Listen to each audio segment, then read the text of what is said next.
Hi, welcome to the Lisa Saunders Show. I'm Lisa Saunders, and I'm having a repeat guest, and I'm excited to have you, but I'm going to let you introduce yourself.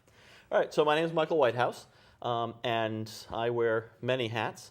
I'm an author now, partly thanks to you, but I'm networker, general man about town. But my current project is that I am working on producing a new publication for the residents of Mystic, the Groton side of Mystic, Noank, and Long Point. I'm really excited about this because I am a writer and I'm interested in magazines. And I have to say, print magazines are tough to stay in business. So I just want to know why you're doing this and what's different from your magazine from other magazines. Have I lost my mind, is what you're saying. Yeah, actually, the failure rate of new magazines is 75% in the first 18 months. So you're entirely right. The print's a tough business. But I am not starting my own magazine. I'm actually partnering with a company called Best Version Media. Okay. They have a system in place, and they've done this a number of times. And what they do is they partner with local publishers, such as myself, who know the local area, and they know magazines, and they know this local. So what it is it's like social media in print is the best way to describe it. So when you join Facebook or Instagram or Twitter, you usually do it because, or like Nextdoor is a great example. You do it because you want to be connected to the community, you want to know your neighbors, you want to know what's going on, and hopefully feel good about the place you live and what's going on around you. Now, if you're on social media, you know that social media generally delivers none of these things. Social media, you rarely go on Facebook and say, I feel better for having been on social media, having been on Facebook for 10 minutes. Because it's not about the community, it's about whatever someone's angry about or whatever. So this magazine is going to deliver on the promise of social media. So when they want to know their neighbors and know their community, that's what this does. So it's going to go out monthly. It's mailed directly to the homeowners, and every homeowner in the Groton side of Mystic, Noank, and Long Point will receive it. On the cover is local family. So every month in the mail, you get, meet the Saunders, or meet the Smiths, or meet the Jones. So you look at that and you're like, oh, I know them, or maybe you've seen them around, they walk their dog by your house. You open it up, you're going to read this article about a local family. And what's great is for this family, because not everyone wants their family to be on the cover of a magazine. I mean, for me, I'd be like, yeah, let's do it twice. But most people, plenty of people like, I don't think I want to do that. But they still benefit because they meet this family. Right. And then they go out to the supermarket or they're walking through downtown Mystic or they're wherever, and they see them. And they're like, hey, I saw the article about you. It's a great article. How's the boat you're building in your backyard going or whatever. Now you've got something that rarely happens in New England, strangers talking to each other. And we've got all these stories throughout the company history about one of the great stories is there was two guys who they had some falling out 20 years ago, and they hadn't talked. And it was something stupid 20 years ago. They practically forgot what it was, but they hadn't talked. One of them, their family was on the cover, and that gave the other guy the excuse to call him up and be like, hey, so I saw you on the cover. How you doing? And they were able to bury the hatchet and become friends again. Oh, that's a happy story. And there's hundreds of these stories across the country. So is this magazine free, or do you have to get a subscription, or how does it work? So what happens is we designate an area, because we want one contiguous area of homeowners. So it's basically a neighborhood magazine, and it goes to everyone in that area. It'll just show up in their mail. Okay, so you don't do anything. I will see this in my mailbox. It will show up in your mailbox, yes. And the way it's funded is through sponsors. So we have great sponsors, all kinds of local businesses, and we're going to be working with, and some of the sponsors we have signed up, some we're still signing up. But it's especially great for like realtors, insurance agents. People are trying to reach this audience. Okay. Because that's one of the challenges. So one of my other hats is I do some business consulting, marketing consulting.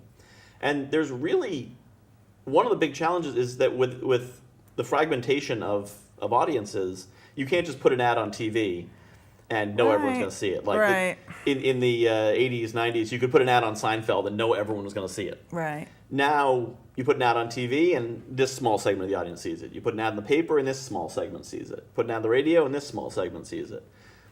This magazine is a community magazine, so it's a great way to reach that audience. And with magazines, people don't mind ads. When you see an ad, I don't know if you've seen on Facebook recently, the videos. If you watch a video longer than a minute, it interrupts your video with an ad. Oh, really? Most annoying thing in the world. And then, of course, if you had an ad for the Lisa Saunders show in the video, you're watching a video a minute in, and then up comes, come watch Lisa Saunders show. You're like, oh, frickin' Lisa, interrupting my video. People get annoyed at the businesses that are sponsoring. So their association is, Joe's Appliances is the company that interrupted my video. They don't associate with Facebook. Yeah, no, people expect to see ads in a magazine. Right. Absolutely. So what kind of, because I know a lot of writers, and I just want to know, what kind of content are you looking for? Yep. Well, so the core part of the content is going to be the feature, the family feature. Mm-hmm. So that's a local family, and any family in the neighborhood can volunteer to be in there. And most of our existing magazines have a 12 to 18 month waiting period, because it only takes 18 families to fill an 18-month waiting period.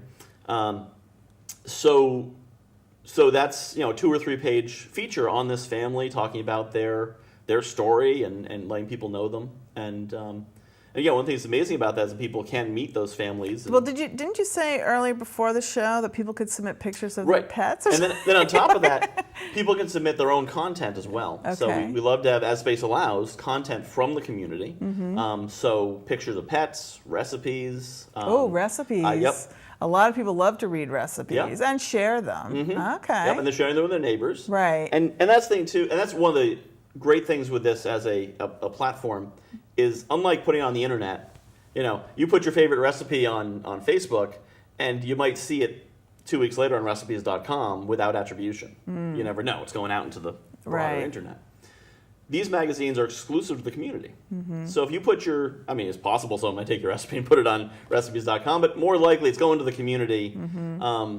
There's a much larger chance that you'll get feedback and say, hey, I tried your brownie recipe, it was great. Much more likely than it's going to go drift off to the internet somewhere. Right. So how are you, because you've done a lot of interesting projects, mm-hmm. And how are you putting together a magazine? Does that company do all the work? Yeah, so Best Version Media, actually, their history, they started back in 2007. So one of the great things about them is they started in the internet age. So it's not like this is one of those old companies that started in the 80s, and then the internet came about. They're like, oh, we'll just keep going and see what happens. They started in the internet age, mm-hmm. in 2007. And they put out a limited number of magazines around the city they started in Milwaukee. And they kept it at that same number for 5 years, because they wanted to figure out all the bugs and all the tweaks and how the system really worked out, which almost no company will sit on it for 5 years and perfect it. They'll, 6 months, 12 months, we got to get this out to market. They just waited, made sure it was perfect. And I can say that when I went out there and met with the CEO and learned the system and learned how they're doing the magazine, how it's structured, they've really worked out a very high quality publication that does a very good job of both taking care of the community and taking care of the sponsors. Well, I know now, we read any paper we get in our mm-hmm. mailbox, because we don't subscribe to anything anymore. Yep. So we need that free stuff. Yeah. Yep. So I look forward to seeing it. Now, if somebody wanted to get involved in any way, shape, or form, they can just contact you, they contact me. Or if they're curious about, mm-hmm. okay, yep. so they can just contact you. And we are you. actually, so some people ask me, is there a Stonington magazine? Is there a Ledyard magazine? Is there a Norwich magazine? And the answer is not yet. We'd love to have a Ledyard, Stonington, Groton City, Norwich, any of those areas. The way that Best Version Media expands, and they nearly double every year in size. But the only limiting factor is talented publishers who know their community. And you know the community, because I see you at a lot of chamber type events mm-hmm. and other events. I'm always seeing you at health fairs or family mm-hmm. day fairs. I see you all the time, and you. Like you say, you have a lot of hats. So what mm-hmm. other things do you do? Like you're doing one, I love your comment about you do provide offbeat solutions, I have to say. But one of your things that you did was write a book. Yes, I did write a book. And it's called what? It's called The Guy Who Knows a Guy. Okay, and what is that about? So it's about networking. Mm-hmm. Because I moved to this area in 2014. Which a lot of people are like, that's only 3 years ago. Really? Right, and you know everybody. You sure it's not 2004? No, I moved here in 2014. Mm-hmm. I knew basically no one. I think I knew 3 people mm-hmm. when I moved out here. I went to a Eastern Connecticut Chamber of Commerce business after hours the week before I moved out here, because I studied networking and how to do it effectively. How did you where did you study networking? What do you mean?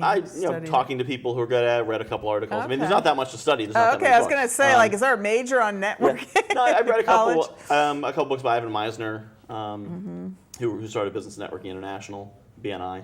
Okay. I read one of his books, or a few others. So there's some content out there. Right. But a lot of it's just doing it. Right. So I kind of muddled through. I went to business after hours. I went to business before hours. I joined Rotary. I did various things like that, and I was able to meet a lot of people. Mm-hmm. And to me, it was kind of natural. Like, I don't know people. I want to know people. Go where people are. Mm-hmm. And it's obviously more complicated than that. But I just kind of did what seemed to make sense. And by a year, 2 years in, I was talking to people who lived here for 10 or 15 years and didn't have the connections I had. Mm-hmm. And I realized this isn't what everyone does. Because, when you do something, you're just like, I'm sure everyone knows this. I'm not that smart. People don't realize how fun chamber events are and what can come out of them. Yeah. I've made good friends, never mind gotten clients, business contacts, and just made good friends. Yeah. So what did you write about in your book? Well, so I found myself giving people advice about suggestions of what events to go to, how to approach them, and then actually was meeting you when you I think it was one of your presentations on every entrepreneur should write a book. Oh yeah. And I said, well, I know a lot about networking. I'm going to start writing it down to see how much it comes to, and absolutely. And I think you say it's a minimum 24 pages. Right. If you want to self-publish online. So I'm writing in at 30 pages, 40, 50. It's 76 pages long. Very good. So it's not a lengthy tome, but which is nice because nobody really wants to face a big book. The book's about that thick. And you tell people what to say, and because a lot of times people show up, go, oh my gosh, and they just run around handing people their card. Yeah. But that's So I do talk about I believe it's 6 people not to be. One of them is the guy who goes out and just shotguns business cards. Okay. One is the guy who gets drunk. Don't be the guy who gets drunk in a networking event. Okay. These are right. These are good. Okay. But another one of the most common misconceptions with business after hours events and those kinds of networking events is people say, well, everyone already knows each other. Because if you just walk in and don't know anything and look at the room, you're going to say all these people know each other. Because it's not like a high school dance where there's a couple people standing on the wall and you can just go to them. Because if there's someone standing on a wall, then someone who's an active networker is going to go talk to them. Mm-hmm. But the people engaged in conversation, it generally fall into 2 categories. One is people who just met. Because if you already know someone, how long conversation are you going to have with them? Maybe 40 seconds. How you doing? How's the wife? How's the kids? What's happening in the new project? Great, good to see you. I'm going to go get more crab puffs. But if you don't know somebody, that's when your conversation is going to be, how long have you lived here? What do you do? What's your company do? You can fill, 10, 20 minutes of conversation with someone you've just met. Mm-hmm. So the people who look engrossed in conversation, who you look at and say, oh, they already know each other, they probably met 10 minutes ago. Mm-hmm. The other type of people talking to each other are the ones who came together. So like the Eastern Connecticut Chamber, a lot of bankers go there. And so the people from the same bank will often be there together because people have comfort, with people they know. But they know they're there to meet people, but they probably, they're clustered together because they don't really want to go out and approach strangers. So how do you do it? So if you approach them, they're often very receptive. Right. Because they know that they're there to meet people. Right, they're supposed to be meeting people. Right. So if you meet them, you have helped them fulfill their goal without doing any work. But what do you say to somebody? Do you just walk up to people? What do you say? So often when you approach someone, they'll engage you because that's what they're there for. So you kind of edge into the circle. And now you're tall, so it's kind of like you're noticeable, right? How tall are you? I'm 6'1". Okay. Yes, yeah. I don't know if that helps or not. It might. But at least people see you. It's not like you're in. They definitely don't miss me. That helps. And I think it's funny that you told me that now you're actually going to be modeling of all your hats. Suddenly, because you do sales and consulting, somebody said, "Gee, you look like a good fit for this particular." Yeah, it was just through a networking connection. I was meeting with someone about potentially doing some consulting, and they said, you've got the right look for what we're looking for a photo shoot we're doing. We need like a businessman and maybe a father of the bride. And how would you feel about that? I'm like, great. That sounds like fun. I know. It's funny because you never know what's going to happen when you go out there. Because, like I said, I've met somebody who produced my play. I wasn't there to talk about my play, so you just never know what is going to interest somebody about what you do and how you can collaborate on certain projects. And you do think outside of the box as far as, I don't know, promoting different things. And one thing that intrigued me is that you're using artwork from a local artist, right, to create. Well, tell me about that project. Yeah, well, that's 2 levels of outside the box. So since, 5 years now, I've been running this game called Concardia. Most people around here aren't familiar with it because it doesn't tend to run around here. It was designed to run at science fiction conventions. So Steampunk World's Fair, largest steampunk event in North America, is one of the major events it runs at. And the concept of it is it's part scavenger hunt, part collectible card game. So if you're familiar with Magic the Gathering or Pokemon, one of those, it's that genre of game. You're collecting cards, so it's not like you open a box and there's a game. You're collecting cards from here and there, and then you build a deck, and other people build a deck, and then you play the game with them. With most collectible card games, you buy the cards, and the average Magic player actually spends $1,000 a year building their collection. With Concardia, I don't actually think you could spend $1,000 a year. But if somebody has $1,000, I'm certainly willing to find a way to take it. But most of the way you get cards, you go to the events and you do a scavenger hunt.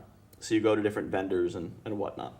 So as we optimized the rules and developed it and it became more popular, we were able to start doing pre-built decks and themed decks. So we did one with the Chester Rotary Club, which is themed all around businesses in Chester and sites in Chester, and it was for their duck race. So 15 of the cards are ducks, but it's a fairly simple card game. But so when I met Matthew Goldman, who does the landmarks. That you should visit. Yeah, it's like landmarks you must visit and more landmarks you must visit. Yeah, southeastern Connecticut. And I looked at his artwork and I said, this would work great with the cards, because if we build a deck with his images, because he has great pen and ink artwork, then we can build a deck that's basically a deck of attractions in southeast Connecticut. So he sent me the art. I haven't actually gotten around to finishing building the deck, but I will. But I definitely want a deck of those cards. He's a fabulous artist. Yeah. I buy a lot. I bought his books. I buy his stationery all the time because I like those images to send out as cards from Mystic. And so what's great with everything Concardia plays together.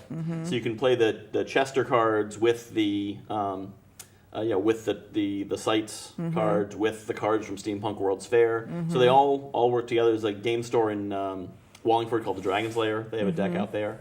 But the concept of it is to be kind of a unique platform, because everyone's giving out calendars and pens and the same kind of things. And how many calendars do you need? But with these decks, because they cost, I think they retail for like $15 for a 60-card deck, which is enough that you can actually play with just that. So it's a little more expensive than a calendar. But a business could use that to promote themselves. They could use it as a giveaway. They could sell it. That's why the store in Wallingford did it, because they wanted a branded deck. So that way they have their own game. Every other game they sell in that store, someone else makes somewhere, some other state. But this is actually 60 Dragon's Lair cards at the Dragon's Lair. So it's a very versatile platform. I've actually talked to the Greater Mystic Chamber. Of course, it's not my priority project because the magazine is the main thing I'm working on. Right. But at some point, looking at using it kind of as a scavenger hunt in the Mystic area, because people come to Mystic, and same thing at a convention. You go to a convention and there's 17 tracks of programming and 100 vendors, and where do I go? What do I do? When you get a scavenger hunt, you're like, okay, I'm going to do these 20 things. And then as you're doing it, you discover a show you want to see. Right. You discover I think that's a great idea. So, use that in the same principle in Mystic.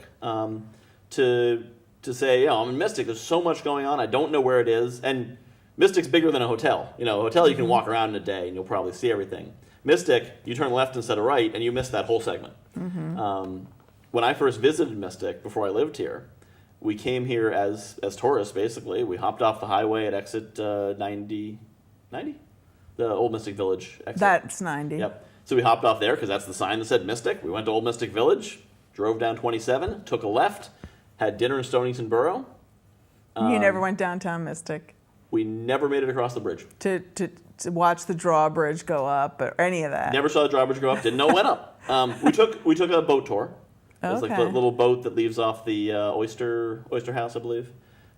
Takes you down the river and back. Okay. But I had no idea there was more over there. Right. So because there was nothing really pushing me in one direction or another. Right. And that's kind of one of the things that a scavenger hunt could do. And again, it's like the challenge of creative people. It's much easier to come up with ideas than execute ideas. So it's one of those ideas I came up with, said, yeah, this would be good. I'll do it when I have time. But I mean, a lot of what I can do, and the reason I do consulting, is that for, often someone has a business and they're so immersed in what they're doing day in and day out, like accounts payable, accounts receivable, and advertising and this and that. And by the time you're done with everything you need to do, it's 8 o'clock at night. There's no time to think about. So what do you do? How do you consult for somebody? Like, what do you do? What do you mean? So what I do with them is I sit down with them and basically have them tell me about their business and what they're trying to do, what their end goal is. Because usually they know where they are, hopefully. They don't know where they are, that's a challenge. But they know where they are, and they know where they want to be. It's just this in-between part of how do I get there? Like, is it a lot of publicity or just marketing ideas? A lot of it is, it's almost about like the ideas are in them. Like I consulted with someone who's doing high-end dresses, high-end $10,000, $15,000 wedding dresses, and I know how to pronounce couture. I've been told. This is about the extent of my knowledge of haute couture and demi couture, which I actually learned that phrase working with her. But ultimately, any product works with people, and so the basic principles are the same. You have a product, people have a need. How do you get your product to the people who have the need? Well, people have a need. Someone interacts with those people. How do you get to the people who interact with those people? Maybe it's a retailer, maybe it's a adjacent business, and so it's a matter of kind of working it through and developing a concept that might work based on those. Because what will often happen is someone will say, well, if I had $100,000, we'd do this ad campaign in this magazine and this TV and this and that. But we don't, so I don't know what to do. Because you kind of get fixated on one solution. And my background, when I got out of college, I opened a game store, and our marketing budget was $500 a year.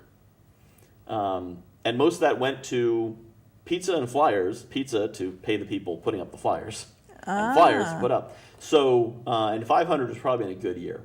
The budget was usually less than that for marketing. So I learned to get really creative with a very limited budget.